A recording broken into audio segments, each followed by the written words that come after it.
The same way you can save, export, and import blocks, you can do it with entire layouts. And earlier we had seen how you can get those pre-made layouts that Brizy includes. To refresh your memory, let's add a new block.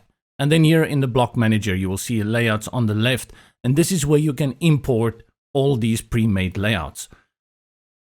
Say though, you've created your own layout and you want to save that. And the reason you would want to do that is perhaps you create a structure of your layout that you want to repeat on other pages, like a blog, or you just have something that is pretty large amount of content and you want to repeat it. Then you would go ahead and save the entire layout. In this case, to do that, and let's just take this page here as an example while we're here on the home page of this one that we have created. Go here to the bottom and you will see here appears Save Layout.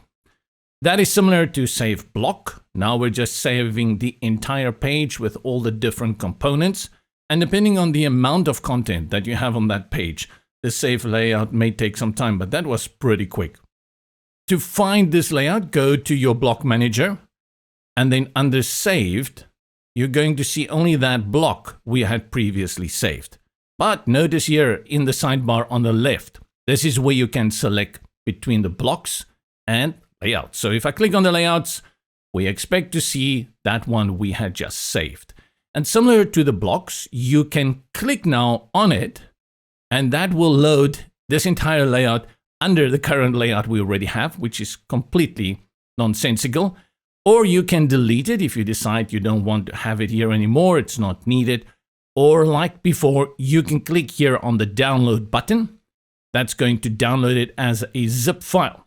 And then later on, if you want to use it, all you need to do is click here. Let's go ahead and delete this and then click on Import New Layout. Grab that one, give it some time, and there we go. This way you can create layouts, you can save it with others, or if you are concerned that you may lose it at some point, you can just download it and save it on your computer's hard drive or somewhere in the cloud to make sure that you have it in the future as well.